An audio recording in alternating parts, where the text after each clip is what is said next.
Welcome to another lecture in which we are going to cover the nomenclature of some other important functional groups. The functional groups we are going to cover in this lecture are ethers and carboxylic acid. So let's have a look on the lecture in detail.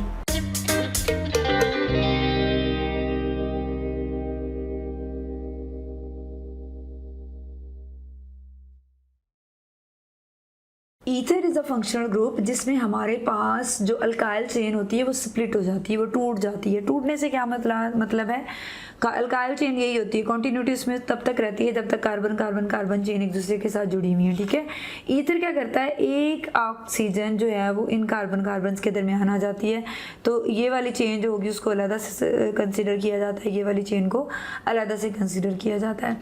जो इसका common system है नाम देने का वो little bit आसान है। जिस तरह फॉर एग्जांपल ये हमारे पास अब एक इथाइल इस तरफ है और एक इथाइल इस तरफ है, दरमियान में ऑक्सीजन है। ठीक है, कार्बन होती तो फिर ये एक एक इथाइल ना होता, फिर ये एक long chain of carbon atoms ही होती। लेकिन अब यहाँ पर क्या है, एक इथाइल CH2CH3 इस तरफ है और एक CH2CH3 इस तरफ है।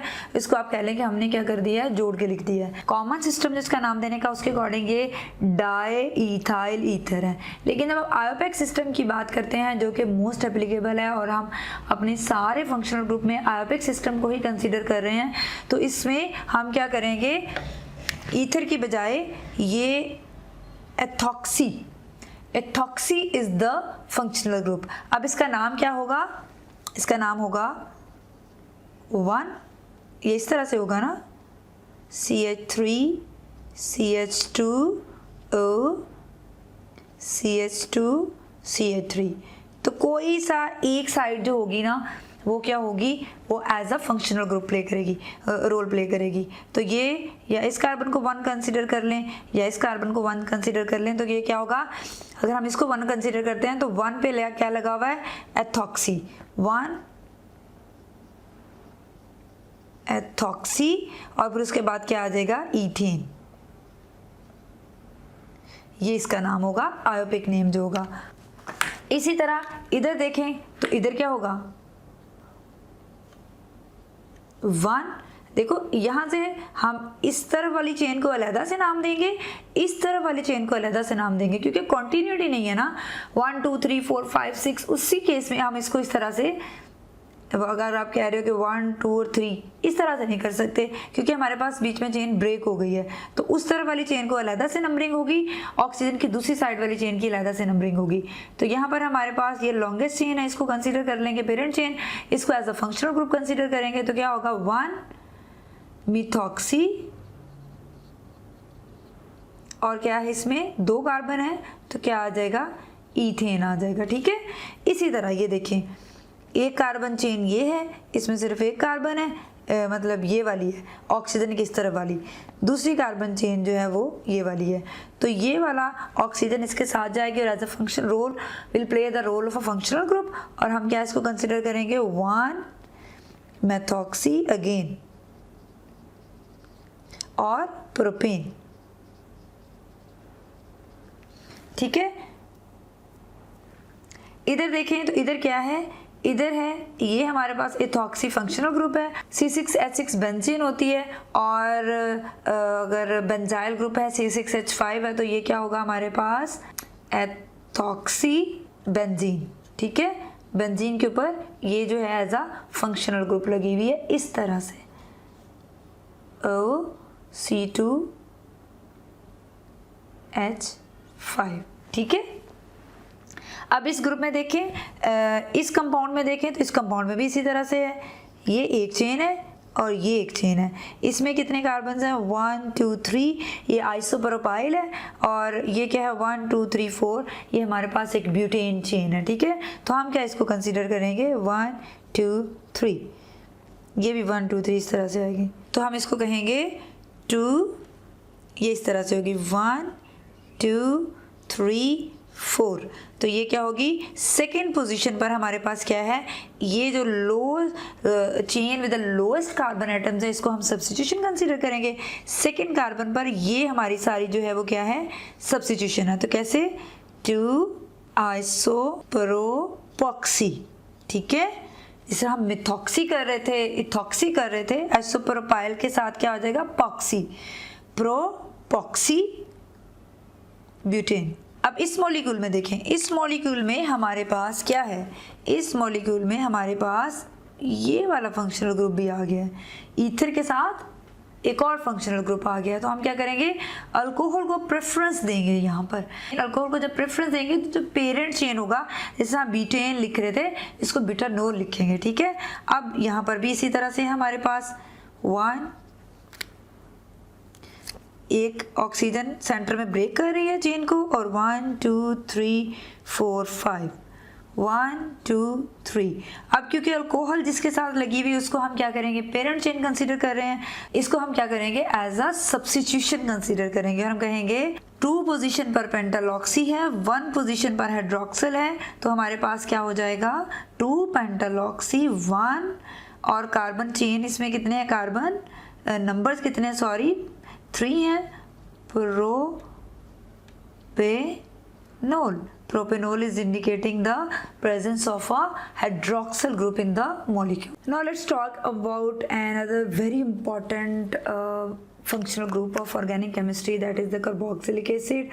और ये हमारे पास C डबल बॉन्ड OH जब किसी भी मॉलिक्यूल के साथ लगा हुआ होगा तो that will be carboxylic acid.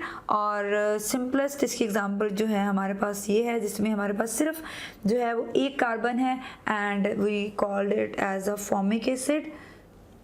इसका कॉमन नेम फॉर्मिक एसिड है, एक कार्बन है, तो क्या होगा, ये मेथानोइक एसिड। तो जैसा कि आप लोगों ने देखा, जब हम नाम लिखेंगे तो हम क्या करेंगे, ई को रिप्लेस करेंगे OIC एसिड के साथ, ठीक है। अब जिस तरह से इसमें 2 कार्बन हैं तो ये क्या है, ईथेन, तो एसिड लगा हुआ साथ, तो क्या हो जाएगा, ये ethanoic acid. 3 carbon elements containing chain है, तो इसमें क्या होगा, प्रोपनोइक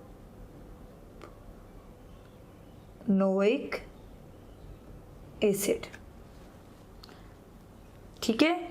अब इसमें देखें, इसी तरह butanoic acid, pentanoic acid, straight chain के लिए आप ई को रिप्लेस करके OIC लगाएंगे और साथ एसिड का नाम जो है वो लगा देंगे मॉलिक्यूल में। अब ये देखें, इसमें 2 हमारे पास जो हैं वो क्या हैं, सब्स्टिट्यूशंस हैं। तो oic acid is a preference, oic acid is the main functional group over here, और मॉलिक्यूल के नाम के साथ इसी तरह उसका नाम आएगा पेरेंट चेन के साथ, और बाकी सब्स्टिट्यूशंस जो होंगी यहाँ पर वो क्या करेंगी, एज अ सब्स्टिट्यूएंट्स आएंगी, एज अ प्रीफिक्सेस आएंगी। प्रीफिक्सेस मीन्स नाम से पहले आएंगी। अब यहाँ पर कार्बन देखें तो कार्बन नंबर, ये हमारे पास फंक्शनल ग्रुप वाले कार्बन है, इसको कार्बन नंबर 1 का नाम दोगे, ये कार्बन नंबर 2, ये कार्बन नंबर 3। तो सेकेंड कार्बन पे हमारे पास ब्रोमीन है, इसको हम लिखेंगे 2 ब्रोमो, और हमारे पास मॉलिक्यूल में 3 कार्बन हैं तो हम लिखेंगे 2 ब्रोमो प्रोपेनोइक एसिड, ठीक है। यहाँ पर देखें, अब मॉलिक्यूल के अंदर ये भी एक फंक्शनल ग्रुप है, ये भी फंक्शनल ग्रुप है, ये भी फंक्शनल ग्रुप है। प्रेफरेंस हमेशा कार्बोक्सिलिक एसिड को मिलेगी। यहाँ से नंबरिंग स्टार्ट करेंगे 1 2 3 4 5 6, ठीक है। अब नंबरिंग दें, जो सब्स्टिट्यूशंस लगी हुई हैं सारी उनको अल्फ़ाबेटिकली हम देखेंगे। 2 सब्स्टिट्यूशंस हैं, एक हाइड्रोक्सिल ग्रुप है और एक मीथाइल है। तो H पहले आता है M से, तो पहले इस सब्स्टिट्यूशन को प्रेफरेंस देंगे, क्या लिखेंगे, 2 हाइड्रोक्सी 5 मीथाइल। थर्ड पे एक और सब्स्टिट्यूशन है जो कि डबल बॉन्ड है, 3 is indicating the position of a double bond, और इस डबल बॉन्ड को हम बताएंगे मॉलिक्यूल के नाम के साथ। इसमें 6 कार्बन है, हेक्सानोइक है, और हेक्सेन से हेक्सानोइक, और सॉरी हेक्सेन से हेक्सेन, ठीक है। हेक्सा, इससे क्या बन जाएगा, हेक्सानोइक, और अगर हेक्सीन होगी तो क्या बनेगा, हेक्सीन। इस तरह के मॉलिक्यूल हेक्सीन है because it's containing a 1 double bond, तो क्या बन जाएगा, हेक्सिनोइक एसिड, ठीक है। तो हम क्या लिखेंगे 3 हेक्सिनोइक एसिड, हेक्सीन से हेक्सिनोइक एसिड, ठीक है। यहाँ पर देखें 1 2 3 4 5 6, तो 4 पोजीशन पे हमारे पास ट्रिपल बॉन्ड है, ठीक है। हम क्या लिखेंगे उसी तरह 4 डी। अब ये हेक्सीन है और अगर ट्रिपल बॉन्ड होता तो ये क्या होती, हेक्साइन और हेक्सानोइक एसिड, हेक्सानोइक एसिड, ठीक है। 4 हेक्सीन से 4 हेक्साइनोइक एसिड। अब इस मॉलिक्यूल में देखें तो इस मॉलिक्यूल में हमारे पास एक ये सब्स्टिट्यूशन है और एक ये सब्स्टिट्यूशन है, because this is the parent chain. तो 1 2 3 4 5 क्या करेंगे 4 क्लोरो, बिकॉज सी पहले आता है, क्लोरो, 5 बेंजीन है ना, फिनाइल, 5 फिनाइल पेंटानोइक एसिड, ठीक है। इस मॉलिक्यूल को देखें, इस मॉलिक्यूल में अब हमारे पास 1 2 3 4 5 6 2 कार्बोक्सिलिक एसिड ग्रुप हैं। तो हम दोनों तरफ से जो है वो नंबरिंग शुरू कर सकते हैं, यहाँ से भी कर सकते हैं, यहाँ से भी कर सकते हैं।